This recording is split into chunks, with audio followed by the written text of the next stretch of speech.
maanta halkan isku keenay dhammaanteen mahadda labaad waxa le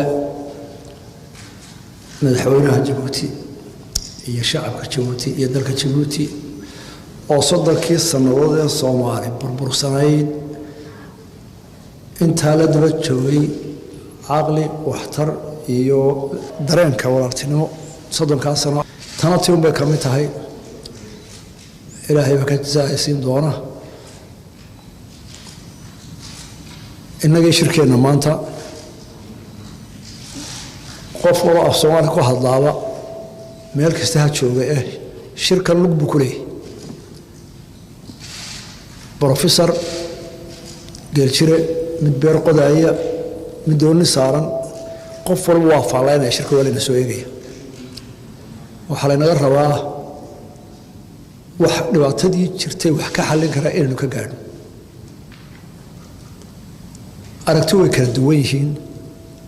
laakiin halkan waxa la isugu yeeray halkan loo yimid dad khilaafsan oo kala fog in ay gaaraan xal ay isku afartaan dad saaxiibo la isugu yeeray dad kala fog baa la isugu yeeray oo la doonayo dantuna ku khasbayso waqtiguna ku khasbayo inay si waaqici ah oo run ah u helaan xal ku gaaraan taas ayna saaran qof waliba hadadaalo hadalkana runta haddii aan laga sheegin murug buu galaa run la isu sheego wixii la tabanaya si adag laga wada hadlo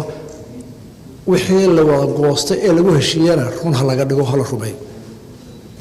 taas baa inaga soo ku soconaa xagga yaga waxaan halkan lamid run wixii dhibaato aan u aragna aan sheegno wixii dan inoo wada ma hadanta Soomaaliya qoys maanta Soomaali maxaa u dana qodobka u dana ee ka fursan weynayna waan la nimid walaaladayna waxaan u sheegaynaa si walaaltinimo ah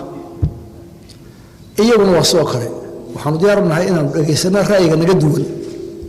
kaayaga ka fog inaan dhageysano oo dulqaadkeeda yeelo oo rogdhaawaan u nim idinkana saayis lagbaan ka doonaynaa shalay arintu waxa ahayd madaxweynayaashii waa shiray oo hadlay oo dhageysanay mas'uuliyadii waan soo wareejin guddiga wasaaradda loo soo wareejiyay anoo tilmaantayda waan nidhi halka war hal la wada heshiiyo war wax la isla afkarto waa dhamayn maanta waxa la soo eegayaa guddida farsamo arrin ku hadhay inay keento technical war maxay noqdaan khasab ma in maanta wax walba la soo afkarta waxa weeye talaabooyin jiraan maanta la isla afkaran kara maxaa halkee ugu fudud ku heshiin kara maxaa ugu dhawan ku wada heshiin karayna maxaa adag أنا وحلي رضا معي إلى حالي ما ناكل الصحة محان طول قاضنا هل كانوا كيقولنا محان contribution محان كتر شركة إنه بوليسو أولو بوليسنو آد بان صوتهم آد بان وهذا وحنوضنا ورب شركة يؤمد إن السوق محل بوليسن كنا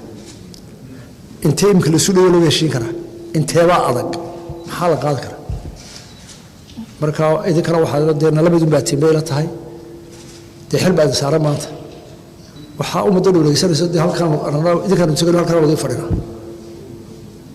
isaa iyo ilaahay idinkii tala wanaagsan tala suuban halkan waa meel iska barakaysan oo